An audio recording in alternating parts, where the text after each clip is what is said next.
Hello guys, ഇപ്പോൾ ഇന്നതാ വൈകുന്നേരത്തെ ചായക്ക് ഞങ്ങളെ വൈഫ് അടിപൊളി ഐറ്റംസ് ആണ് ഇവിടെ ആക്കുന്നത്. എന്ത് ചെക്കിയത് ഗായ്സ്? ഇങ്ങനെ ബ്രെഡിനെ പീസാക്കിയത് ഇതിലേക്ക് മുക്കിയെടുത്ത് ഇതുപോലെ ഇട്ട് കൊടുക്കാം. വൈകുന്നേരത്തെ ചായക്ക് അടിപൊളിയാണ് ഗായ്സ്. റോഡ് സൈഡൊന്നും പോയിട്ട് കഴിക്കാൻ നിൽക്കണ്ട, ഇതുപോലെ വൈഫിനോട് പറയാം. ഈസി അല്ലേ കിറത്? എളുപ്പത്തിൽ കൽക്കണ്ടി ഗായ്സ്, പെട്ടെന്നാണ് സംഭവമാണ്. യെസ് ഗായ്സ്, സംഭവം അടിപൊളിയാണ്.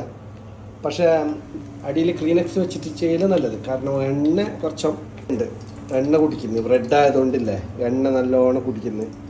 തിന്നാന് പാങ്ങുണ്ട് അങ്ങനെ ഗായ്സ് കഴിച്ചു നോക്കാം. ബിസ്മില്ലാഹിർ റഹ്മാനിർ റഹീം.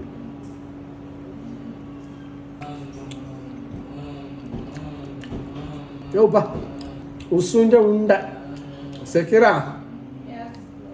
What a fantastic. Wow guys, നല്ല സ്മൂത്താണ് ബ്രെഡ്. അതുപോലെ തന്നെ നല്ല ഈ മുട്ടൻ്റെ ഇതൊക്കെ ഇതിലേക്ക് മിക്സായിട്ട്, മല്ലിച്ചപ്പും അത് ഇതൊക്കെ മിക്സായിട്ട്, ഉള്ളി കാര്യം മിക്സിയിൽ ഉള്ളി എന്തെല്ലാം ഒന്ന് പറഞ്ഞിരുവാ. യെസ്, അതൊക്കെ ഇതിൽ മിക്സിയിൽ ഇട്ടിട്ട് അരച്ചിട്ട്, മുട്ട അരച്ചതല്ലോ, മുട്ട കലക്കലല്ല. അപ്പം മുട്ടയിലേക്ക് അതൊക്കെ വീട്ടിയിട്ട് കലക്കിയിട്ട് ബ്രെഡ് ഇട്ടിട്ട്, അപ്പം നിങ്ങളും ട്രൈ ചെയ്ത് നോക്കുക ഗൈസ്. എന്തോ ഒരു ടേസ്റ്റ്. പക്ഷേ എണ്ണൻ്റെ ഒരു ചെറിയ പ്രശ്നമുണ്ട്. അത് ഇതുപോലെ ക്ലീനക്സ് ഇങ്ങനെ വെക്കാം. നമ്മളെ പഴംപൊരി എല്ലാം ഉണ്ടാകുന്നില്ല, എണ്ണ പഴംപൊരിയിലല്ല, അതുപോലത്തെ ലേശം ബ്രെഡാണല്ലോ, വെള്ളം ലേശം എണ്ണയുണ്ട്.